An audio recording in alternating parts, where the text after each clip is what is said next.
बलिदान भाग 3 part 1। Africa, Asia, दक्षिणी अमेरिका।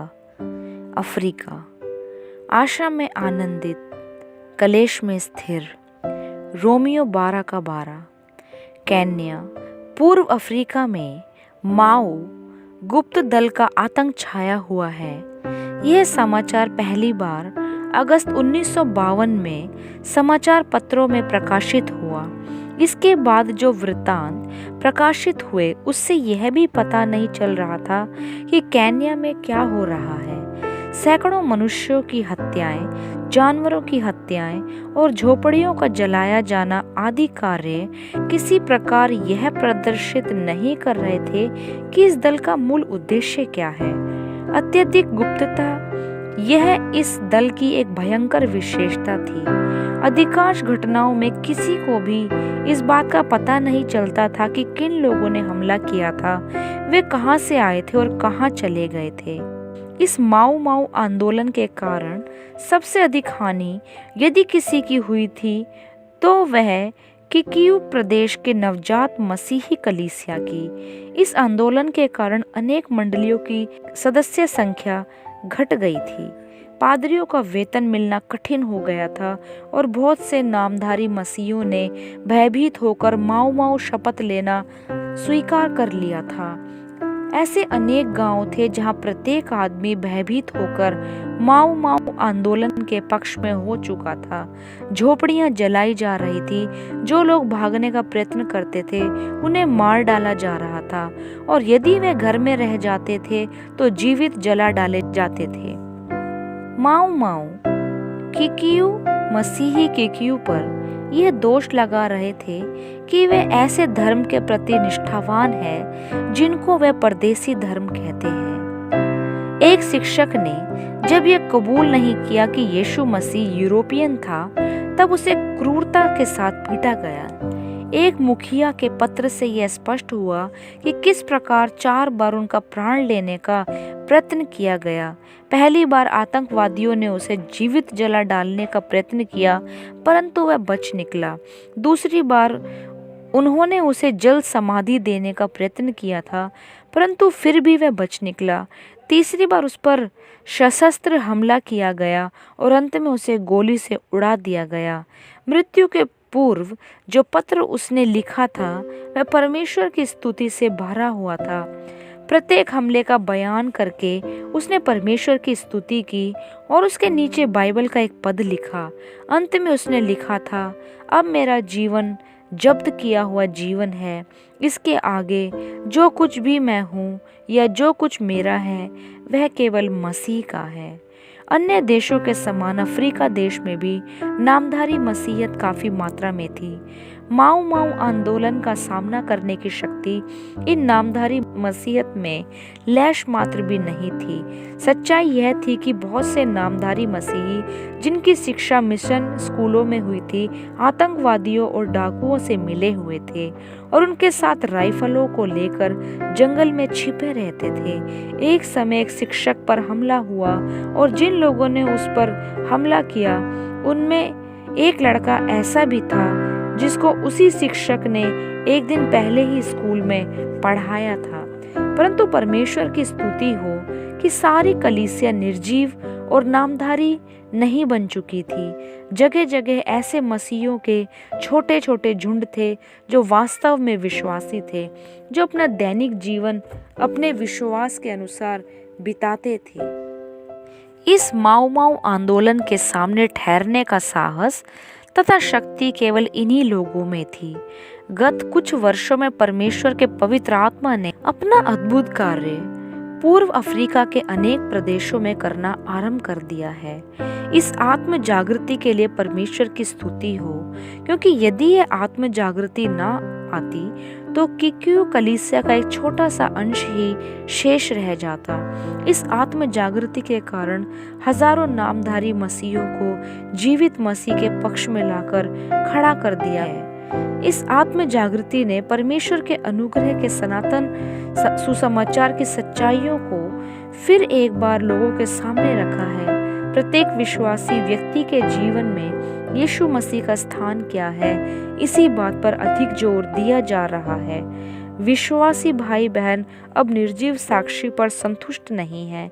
एक समय कलीसिया के एक प्रमुख नेता अपने मन परिवर्तन के विषय में बातचीत कर रहे थे, जो 20 वर्ष पूर्व हो चुका था। परंतु विश्वासी भाइयों ने सीधा साधा प्रश्न उनसे किया, किंतु भाई साहब, आज आपके जीवन में यीशु मसीह का स्थान है? जब ये विश्वासी भाई बहन ये देखते हैं कि उनमें से कोई पाप में गिर रहा है या किसी का जीवन उच्च स्तर पर नहीं है, तो वे उसे प्रेम के साथ समझाते हैं, सब बातों को ठीक करने में उसकी सहायता करते हैं। पाप के प्रति उनका दृष्टिकोण अधिक कठोर बन चुका है।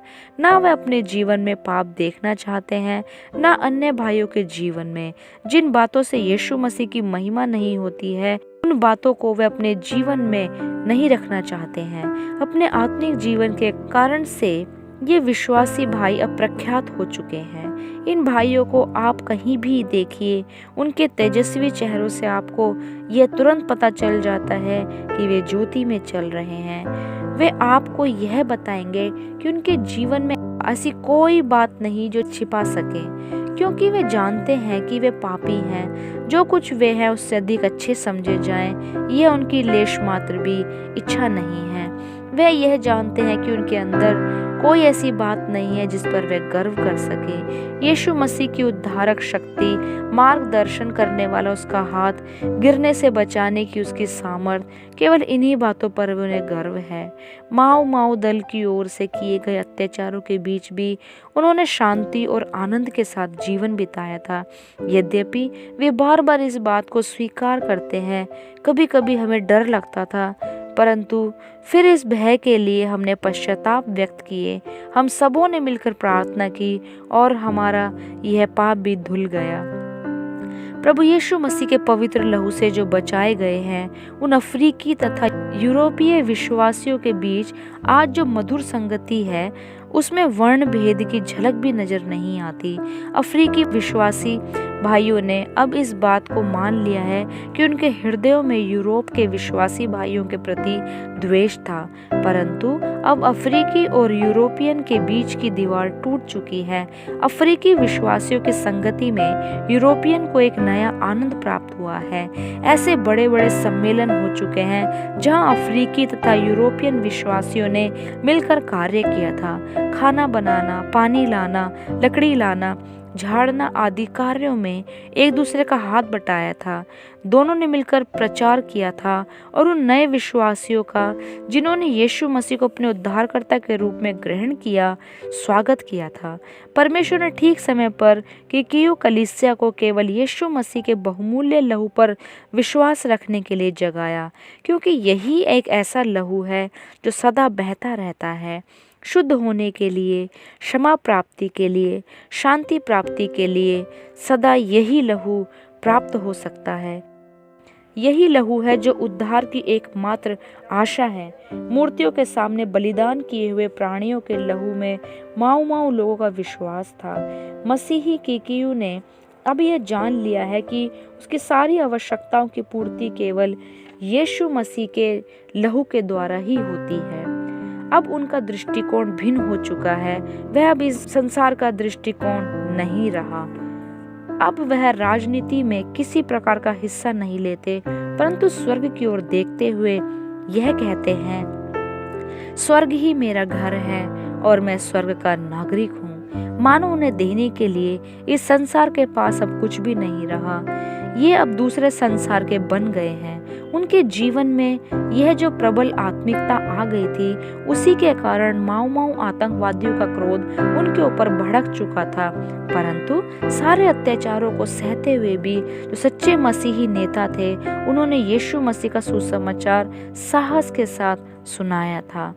अन्ना मसीही महिला थी, अपने विश्वास में वह दृढ़ थी। जब एक समय उससे यह कहा गया कि मूर्ति के सामने बलि चढ़ाने से उसका बच्चा बच सकता है, तब उसने साफ इनकार कर दिया था। जॉन ने गांव के तांत्रिक को पैसे देने से इनकार कर दिया था, इसलिए गांव के एकमात्र कुएं से पानी ले जाने के लिए उन्हें मना किया गया था। लोगों को यह विश्वास था कि तांत्रिक में वर्षा गिराने की सामर्थ्य है। जॉन ने साहस के साथ गांव वालों से कहा था कि केवल परमेश्वर ही वर्षा भेज सकता है। एक लड़की मसीही बनना चाहती थी, इसलिए उसकी माँ ने उसे धमकी दी। लड़की ने कहा, मैं किसी विपत्ति से नहीं डरती। तुम कहती हो कि मुझ पर शाप पड़ेगा, मैं शाप से भी नहीं डरती। यीशु मसीह पर मेरा विश्वास है और वह किसी भी शाप से बलवान है। स्थानीय कलीसियाओं की देखभाल करने वाले अनअभिषिक्त सुसमाचार प्रचारक माऊ माऊ लोगों की दृष्टि में अधिक खतरनाक थे। कई ऐसी जगहों में उनके नाम गिरजाघरों के दरवाजों पर लिखे जाते थे और बाद में उनमें से अनेक प्रचारकों की हत्या की जाती थी।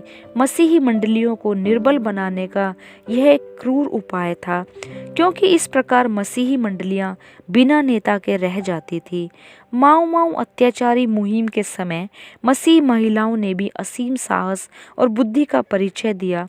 पुरुषों के समान ही उन्होंने भी दुख उठाया। माऊ माऊ आंदोलन का आतंक चारों ओर फैला हुआ था, फिर भी वह शांतिपूर्वक काम करती रही और मसीह का प्रचार करने से कभी नहीं घबराई। एक विश्वासी बहन ने लिखा है, अपने उद्धारकर्ता के रूप में यीशु मसीह को मैंने 1947 में पहचाना और मैं कभी पीछे लौटकर नहीं जा सकती। मैं उसके लिए अपना प्राण दूंगी और पीछे नहीं हटूंगी। एक विश्वासी भाई के हाथों को बांधकर टांगा गया। रात भर वह उसी अवस्था में रहा, परंतु फिर भी वह चिल्लाता रहा, यीशु मसीह की खातिर प्राण देने के लिए मैं कभी नहीं घबराऊंगा। एक विश्वासी बहन को गले में रस्सी बांधकर टांगा गया, परंतु जब तक वह बेहोश नहीं हुई वह स्तुति का गीत गाती रही। कलीसिया के कुछ एल्डर प्रार्थना के लिए खुले मैदान में इकट्ठा हुए थे। उसी समय माऊ माऊ लोगों की एक टुकड़ी वहां आ पहुंची। प्रत्येक के हाथ में बंदूक थी। उन्होंने उन एल्डरों को धमकी दी और कहा कि वे उन्हें गोली से उड़ा देंगे।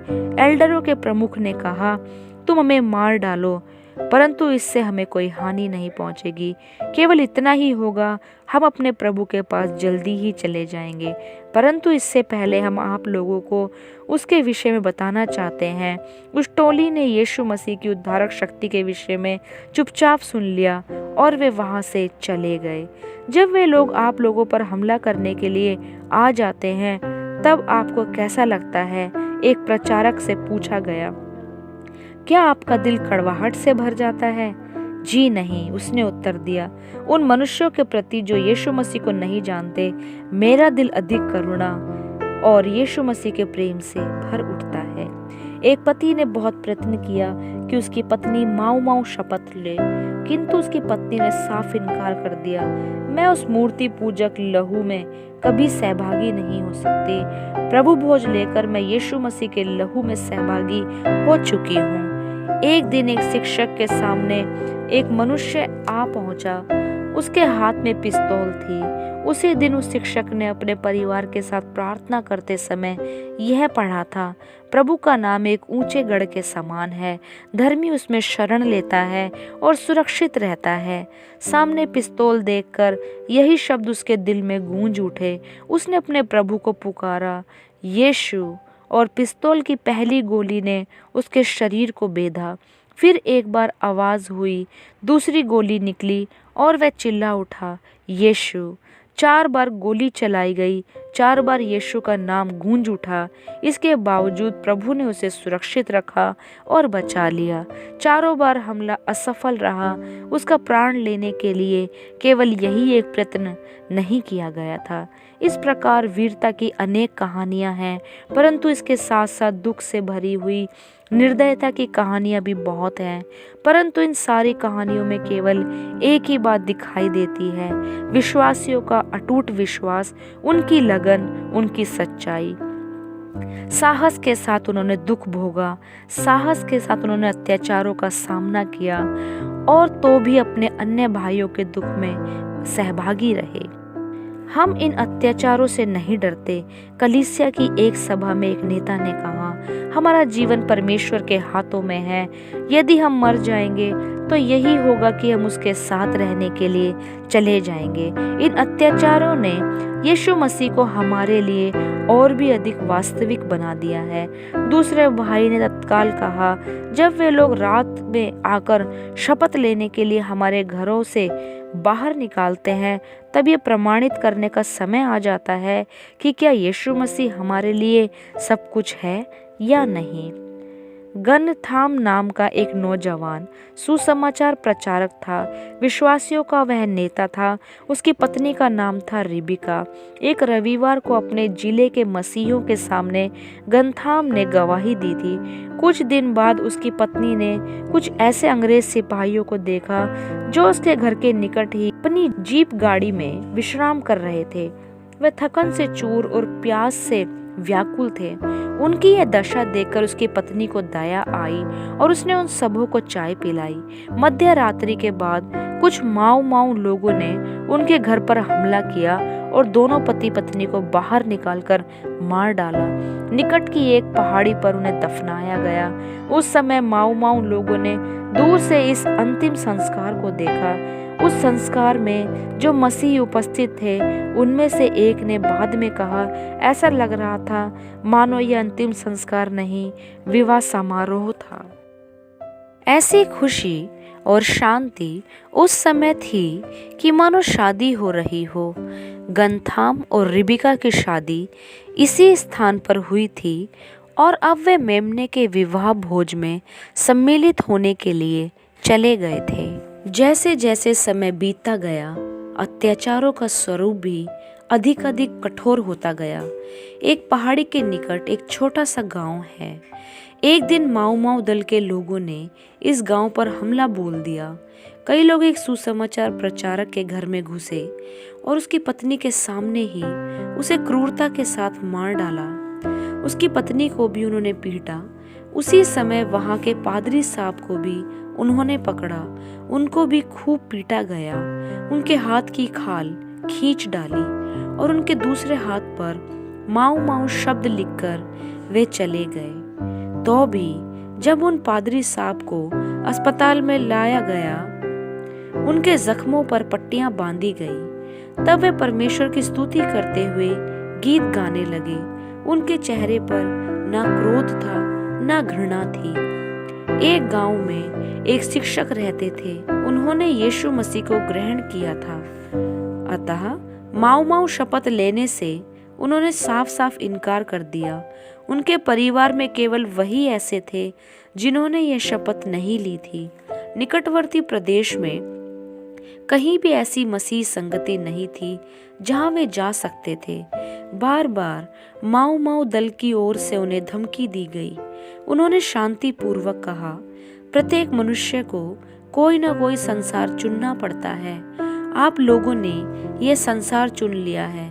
मैंने यीशु मसीह के संसार और उसके राज्य को चुना है।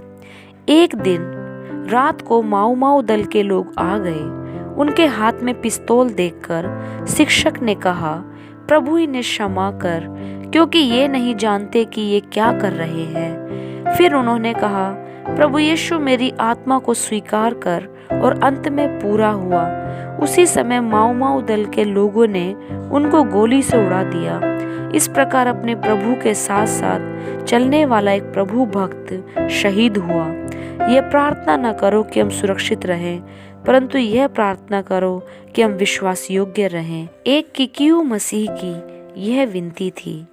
एक जगह पर एक आदमी ने इन लोगों से पूछा, यहाँ की दशा कैसी है? क्या आपको बहुत सताया जा रहा है? क्या यहाँ माऊ दल अधिक बलवान है? एक किकियू मसीह ने मुस्कुराते हुए कहा, अब हम माऊ के विषय में अधिक बात नहीं करना चाहते। अब हम यीशु मसीह के विषय में बातचीत करना चाहते हैं। शहीदों का लहू कलीसिया का बीज है।